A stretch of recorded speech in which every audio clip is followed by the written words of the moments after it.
Day is, drives on the road Monday, July 17th. Just having a few thoughts this morning, driving up to the dentist. Finally get a consultation for that gap in my mouth. Alright, back to the topic at hand. Continuing to go through Randy Green's work. It's a hell of a roller coaster. Kind of went to bed a little discouraged with some of the information, but you just gotta sit with it. Feeling pretty good this morning. So on my drive up, just checking out the surroundings. It's really pretty country here. Aside from the lack of mountains, it's quite beautiful here at the Florida-Alabama border as I head towards Dothan. Anyway, see some plants in someone's front yard, and I'm on this major endeavor building out my property, Trog Farms. Very interested in learning all the things: permaculture, regenerative agriculture, you name it, anything related now to plants and cultivating, growing, harnessing,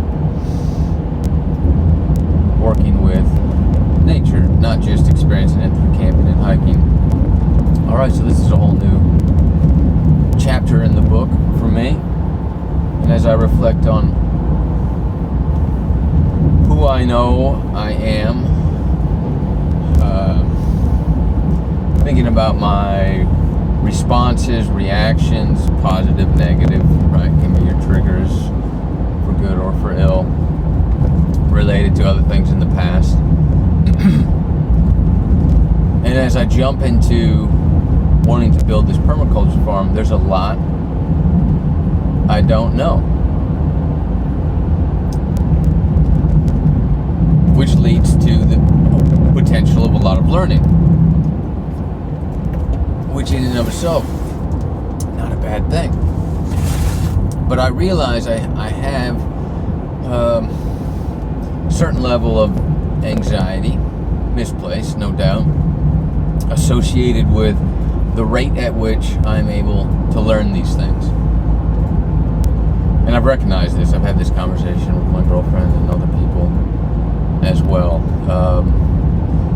There's a feeling of a lack of productivity in moments of discovery, and I must differentiate, for me, and I think for other people, the distinction between structured learning and freelance learning. So structured learning would be like what happened in school, or anytime there's a curriculum or a structure, because the framework's already provided, so there's not this distress associated with having to discover the framework. In other words, the work's been done for you, now you just have to put in the effort. Here it is, we're going to learn X, Y, Z. Well, when you embark on something new, or even a step back, let's say you want to leave what you're doing and do something else, but you don't know what it is, now you have to spend the time and effort to find out what it is you don't know, then go learn how to learn that, then go learn it, then go enact it.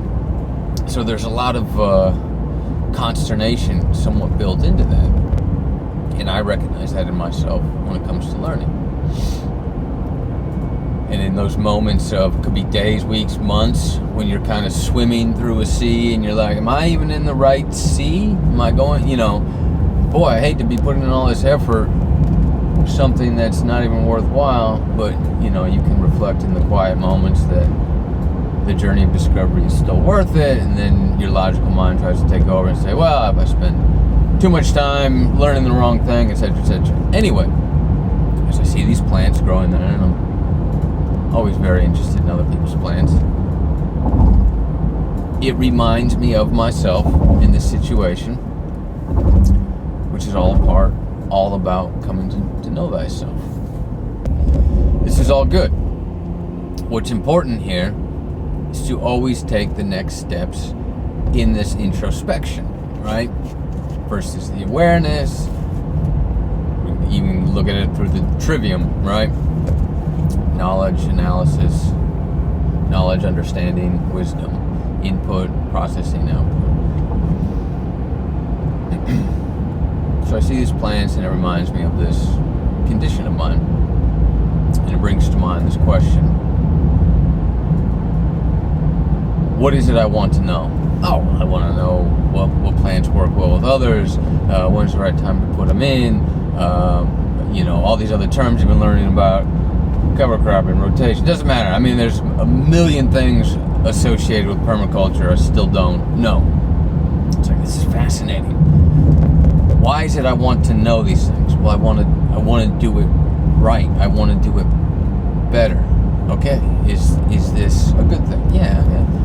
To do things better, objectively better, is what we should strive for in our thoughts, emotions, and actions, and applying that to projects you're working on, right? Why do something half-assed? But then another question pops into my mind. Okay, there's a lot of things you don't know. Or I should say, the concept comes into my mind. What if I knew everything? Or to phrase it as the question, what is it I would want? I would want to know everything. Which is a fascinating idea and very hard to conceptualize. So I ask myself, why do you want to know everything? And you can alternate with, what would you do with that information? Oh my God, imagine if you knew everything. What would you do? What could you do?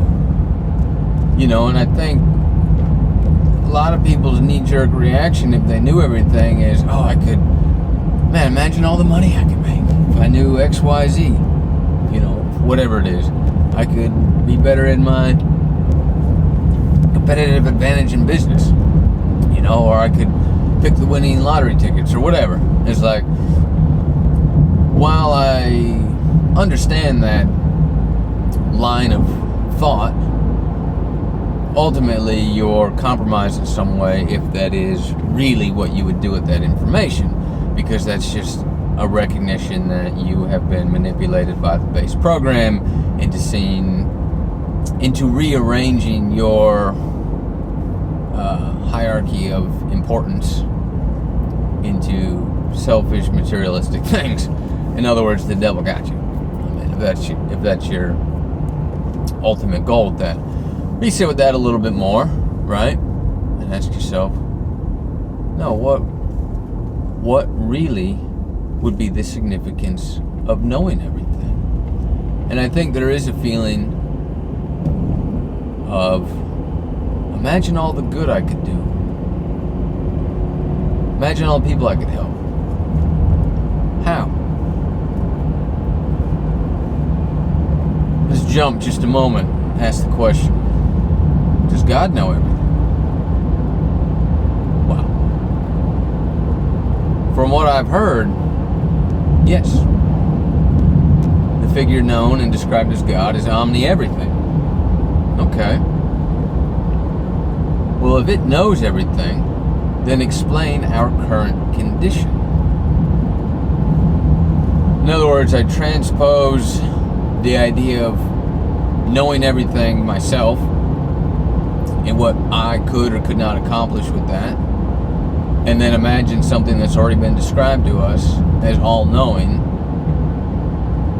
and all-powerful, and you're like, wait, there's got to be something more to it. The fruits are not only in the knowing. Very important step, though. Okay? And I'm not even going to take this video as a detour into the explanation and my theory on what God is or isn't, but just take it for what it is and say, okay, if it does exist the way they describe it and it is all-knowing and things are still really shite here on this planet, then even if that is true, this would lead us to the conclusion that all-knowing or information in and of itself, there's more to it. this video just kind of came out of nowhere. So it is as much an opportunity for you to reflect on your own inner psyche, the mechanisms of your thoughts, as it is for me to just bring up this little thought experiment of myself. So if there's any conclusion it leads me to, it's that information in and of itself is not the end-all be-all. Ultimately, as has been pointed out by many other people, and that I've used the word over and over again, a favorite of Mark Passio, the trivium, the information would be the first of that. The original trivium being grammar, logic, and rhetoric. Ideas, knowledge, the processing, the internalizing, the analyzing, the output, the action, the wisdom. Okay? So the information, very important, first step. With the action and the process, we shouldn't overlook the process. The process is very important. We could look at that with a simple example of like baking a cake. Okay? Like step one, the information, in this case, the ingredients. Wow, we can throw sugar and salt and eggs and butter on the table. It just looked like a fucking mess. What is all this egg yolk and flour on the table? Oh, I'm baking a cake. No, you've assembled the ingredients in a haphazard manner. The end result would be the cake. Oh, you get to eat it, you get to enjoy it. All right. With that middle step, the processing, that's the assembling of the ingredients, constructing them, processing the information. Very important. It's an action step in and of itself. In this case, we're looking at it in more of an internal process. Very important to beat the sugar into the eggs, kind of get it creamed up, right? Add all the ingredients in a proper order, or at least in a bowl. You know, you're not going to make it on a plate. So coming back to this idea of, okay, there's a lot I don't know. There's a lot I want to know. What is the driving force behind that? What do I do with the information as I uncover it? How do I process it? And how do I put it into action? I've heard the acronyms, I don't know, at least Renee put them in her dictionary, maybe someone else started them. Ultimately, are you doing things just for you, or are you doing it for others? Service to self versus service to others. Someone walking down the highway. And the more astute individual recognizes that you cannot serve others without first serving yourself. Meaning, like, if you're emaciated and depressed and strung out, right, you're no good to anyone. You got to clean yourself up. You got to spend time on you. Get yourself in proper working order.